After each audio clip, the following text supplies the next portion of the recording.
Dear learners, we are continuing with the topic basic accounting terms, and in the previous session we have done with the accounting terms entity, event, capital, business transactions, drawings, assets, goods, purchase, sales, stock, bills receivable and debtor. In this session we are going to cover other accounting terms, and these accounting terms are very important. Liabilities, capital expenditure, revenue expenditure, deferred revenue expenditure, all type of receipts, that is capital receipts, revenue receipts, expenses, income and discount. The first accounting term is liabilities. Let me first explain you what are liabilities. Liabilities are economic obligation or payables of the business which company has to pay to the other person. So liabilities can be classified into two categories, on the basis of period or on the basis of source. If you classify liabilities on the basis of period, then there are two type of liabilities, one is current liability and one is non-current liability.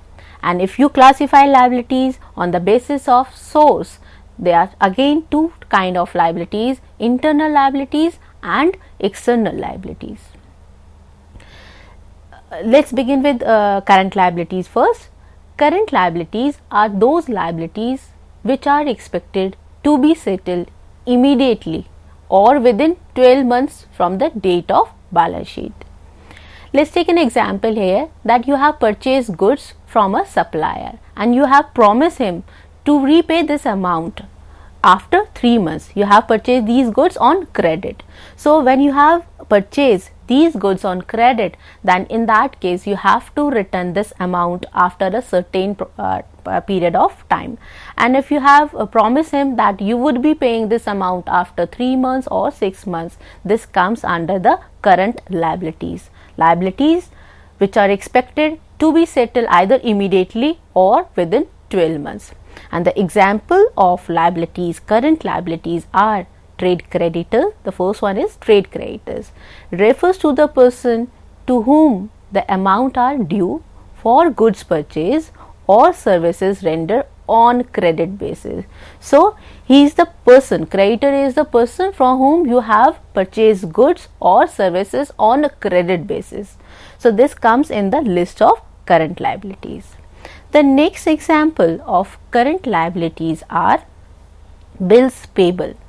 Bills payable is a negotiable instrument with the evidence of debt that is payable to the holder. Another example of current liabilities is outstanding expenses. Outstanding expenses are expenses which became due in the current accounting period but not paid. Let's take one more example here. For outstanding expenses, total salary of the current period, current year is for 12 months, but you have paid only 10 months salary. So the 2 months salary which you have not paid, which is due but you have not paid, is outstanding salary and it comes in the list of current liabilities. Next is bank overdraft and income received in advance. This is also known as earned income. Next type of liabilities are, which are shown in the balance sheet, are non-current or long-term liabilities. Non-current liabilities are those which are expected to be settled after 12 months from the date of balance sheet, and this includes long-term loans and debentures. Debentures are the debt capital of a company. If you classify liabilities on the basis of source, there are two kinds of liabilities. One is internal liability and another is external liability. Internal liabilities refers to financial obligations of an enterprise which are which company business has to pay to the owner. And the example of internal liability is capital of business is called internal liability. Accumulated profit is known as a internal liability. The another example, another type of liability are External liabilities. External liabilities refers to the financial obligation of an enterprise towards outsider. These are the liabilities which are due to the outsiders, and internal liabilities, while internal liabilities are liabilities which are due towards the owner only. And the example of external liabilities are borrowings, creditors, taxes, bank ODs. Now, next type of accounting term is expenditure. What is expenditure? Expenditure refers to payment made or liabilities incurred in exchange for goods or services. Expenditure can be classified into three categories: capital expenditure, revenue expenditure, and deferred revenue expenditure. What is capital expenditure? Capital expenditure includes costs incurred on the acquisition of a fixed assets and any subsequent expenditure that increase the earning capacity of an existing fixed asset. Its benefit is derived over several accounting periods. It is shown in the balance sheet on asset side. And the basic feature of capital expenditure is it is non-recurring in nature. All those expenditure which doesn't occur frequently, which are non-operating, those are known as capital expenditure. The example of capital expenditure is a machinery of rupees 20,000 is purchased for business use and the installation charges incurred rupees 5,000 for installing the machinery. So, in this case, the entire amount, that is cost of the machine and the installation charges, which is rupees 5,000, the entire amount of rupees 25,000 would be treated as a capital expenditure. Revenue expenditure, another type of expenditure are revenue expenditure, and revenue expenditure is done to maintain the productivity or earning capacity of a business or to carry out the operating activities in the normal course of the business.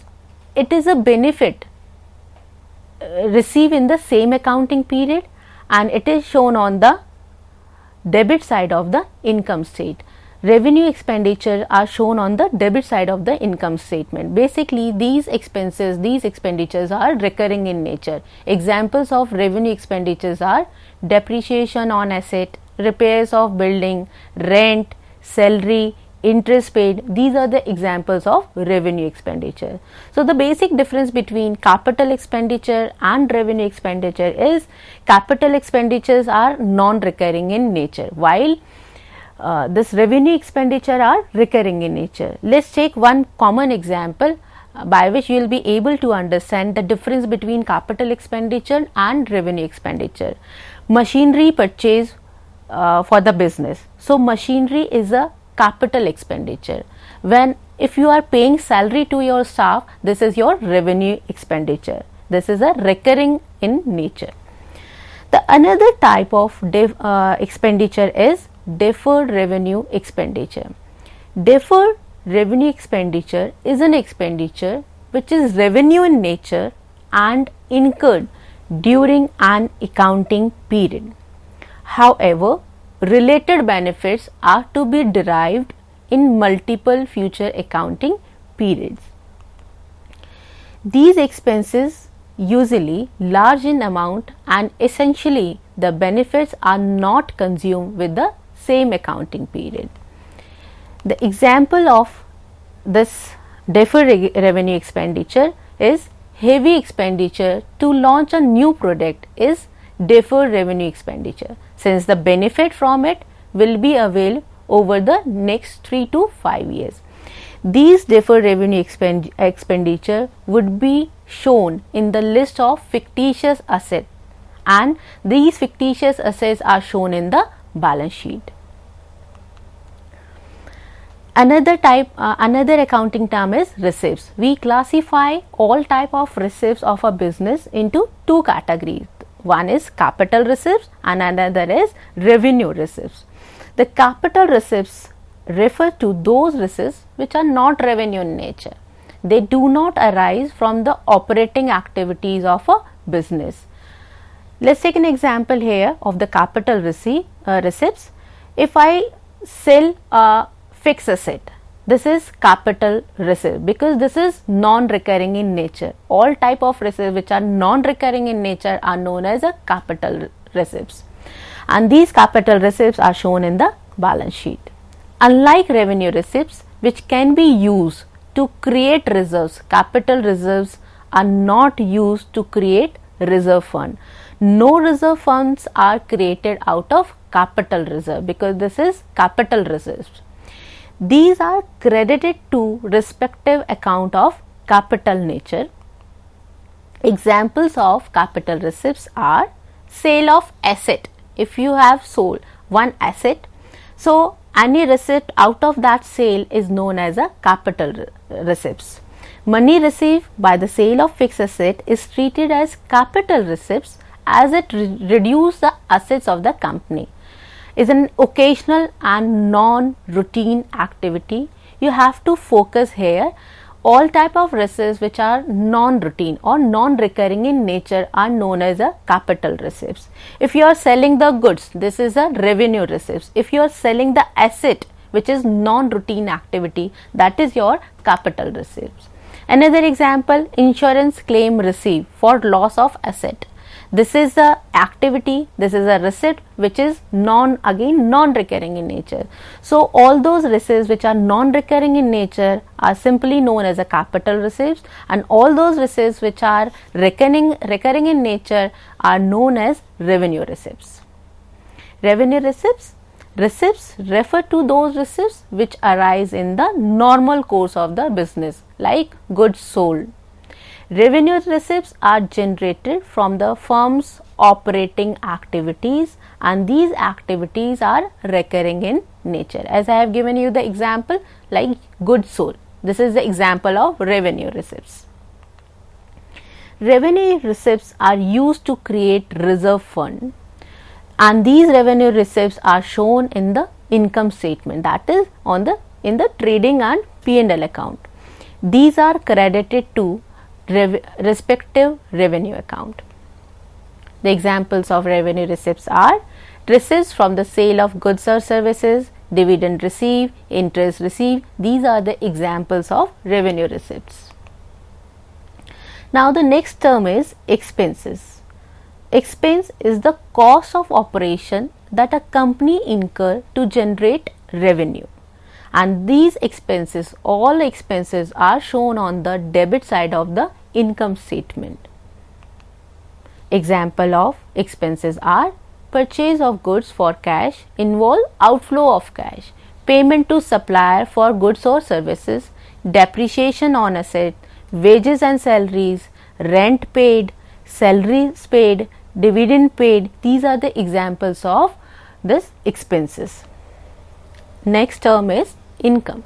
Accounting income is the profit a company retain after paying off all the relevant expenses from the revenue earned, and all incomes are shown on the credit side of the income statement. Example, commission received, interest received. These are the examples of income. The next important term in accounting is discount, which is quite often used in accounting. Discount is an incentive to promote sales, that is trade discount, or for prompt payment by the debtors, that is cash discount. So we classify discount into two categories. One is trade discount and another is cash discount. Trade discount generally not recorded in the books of account, while cash discount is recorded into the books of account. Trade discount is a reduction granted by a supplier from the list price of goods and services. So this trade discount is a reduction which is granted by the supplier from the list price of the goods and services. From the list price I am saying here. So let's take an example here. If 10 mobile phones are sold at the list price of rupees 50,000 each, subject to a trade discount of 10%. So you are buying how many phones? 10 phones you are buying, and at the rate of rupees 50,000. This is the list price given to you, and the supplier is giving you 10% trade discount. So the total amount, total list price here is 10 mobiles at the rate of 50,000. This comes to 5 lakh. Less trade discount, and the trade discount here the supplier is giving to you is 10% on the list price. So 5 lakh is the list price and the trade discount is 10%. So this comes to rupees 50,000. Out of 5 lakh, 10% is the trade discount, which is rupees 50,000. So amount payable as per the invoice is 4,50,000. And trade discount are never recorded into the books of account. These are shown here just for the calculation purpose. So actual amount payable as per the invoice to the supplier is 4,50,000. So whenever you will be recording this entry, you will be recording this entry only with the invoice price, that is rupees 4,50,000. This trade discount of rupees 50,000 would not be recorded into the books of account. Cash discount. Cash discount is the reduction granted by a supplier from the invoice price in consideration of immediate payment or payment within a stipulated period. For example, I am telling my debtor to for the prompt payment. So to promote prompt payment, I am giving him cash discount. If he pays within a 3 months, then he'll get the discount of 10%. So cash discount basically is for the prompt payment, and the example of this cash discount is if 10 mobiles are sold at the list price of rupees 50,000 each are subject to a trade discount of 10%. So we are continuing with the previous example only, where we are taking this trade discount as well as cash discount. So we are taking this example. If 10 mobiles are sold at the list price of 50,000 and the trade discount is given 10%. So 10 mobiles at the rate of 50,000, this comes to 5 lakh, and wherein trade discount is 10%. So the 10% trade discount of 5 lakh, this comes to 50,000, and the invoice price, which is rupees 4,50,000, we are going to record this 4,50,000 into the books of accounts only. So 4,50,000, this we are going to record in our books. Further, 2% cash discount will be given if payment is made within 30 days. What he is saying here, if payment is made within 30 days, then you will get a further discount of 2%. That would be cash discount, which is actually a loss for the company. So out of 4,50,000, which is a invoice price, 4,50,000, and we have to deduct cash discount at the rate of 2%. This comes to rupees 9,000. So the invoice price is 450 and the cash discount is at the rate of 2%. 450 ka 2% we are calculating, so this comes to 9,000, and the final price which you have to give is 4,41,000. So in accounting, what we are going to do, we are going to record the invoice price. 9,000 is the cash discount. 9,000 is the cash discount which we have given to our customer. This is actually a loss for the company.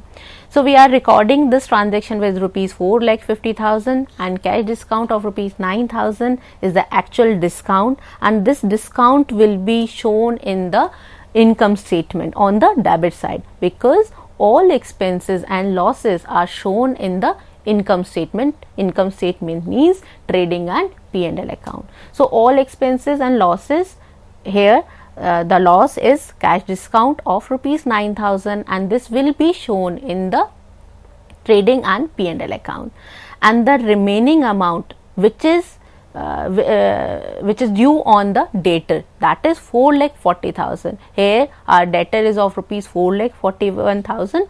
So this will be shown in the balance sheet. Only the loss, which is rupees 9,000. So this will be shown in the trading and P&L account on the debit side.